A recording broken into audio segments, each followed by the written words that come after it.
1991, I had become completely obsessed with Michael Jordan.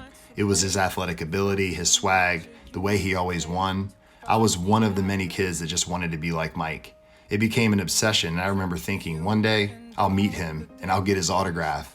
Well, none of that happened, but I did begin to collect memorabilia, and it became quite the addiction. As MJ retired, this obsession carried over to LeBron. And at this point, I was a grown adult with the means to attend games, somewhere I was able to sit courtside, all while paying extreme amounts of money to worship and idolize him. I was passionate, or that's what I said. Truth be told, I was obsessed. But truth be told, LeBron was an idol. He was a god, being that I had no relationship with the creator God. LeBron was just one of the many idols and gods I served and propped up. As you can see in my office, my obsession with LeBron and MJ still plagues me today. This is where I spend my first with the Lord every day. This is my place of quiet time. This is my war room. But from the looks of it, it is more of a shrine to two human beings that I don't know and truly had no impact on me as a man. But last week, as I was sitting in that very chair, crying out to God in prayer and confession, I opened my watered eyes to see a wall covered in idols, only to be convicted by the thought of what my Lord and Savior thinks.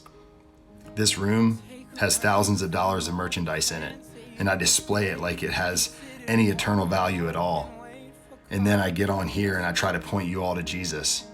This is absolutely bananas. Why? Because God said, you should have no gods before me. He said, love me with all your heart, your soul, your mind, your strength. And I know what y'all are thinking. It's your man cave, Salim. Don't be so hard on yourself. But that's the problem. We are so desensitized to idol worship, and we are severely mistaken. We all worship false idols, little gods. Well, what is an idol? It is a thing. It is a thing or a person loved more than God, wanted more than God, desired more than God, treasured more than God, and enjoyed more than God. It could be a girlfriend. It could be good grades.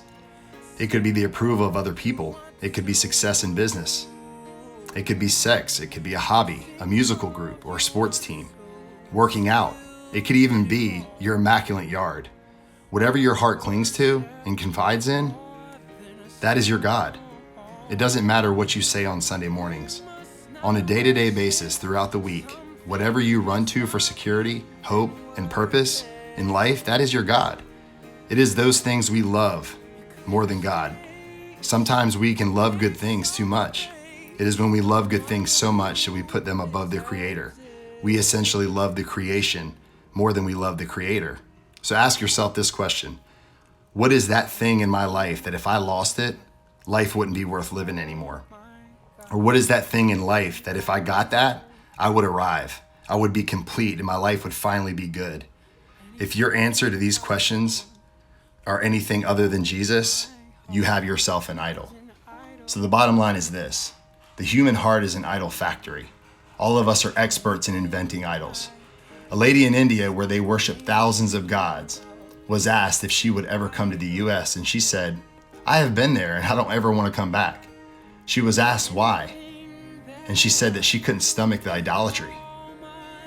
She said, in America, you all build stadiums to your idols. You gather around and worship your idols in stadiums. You invite your family over and gather around the family room to worship your idols. You build restaurants on every street corner to worship your idols. She spoke of two glaring gods in the United States, sports teams and food. How sad is this? What's even more sad is how we put these cheap substitutes above the very one who decides our next breath and our heartbeat. Colossians 3:5-6 says, because of our idol worship, the anger of God is coming. He is a jealous God, righteously and lovingly jealous.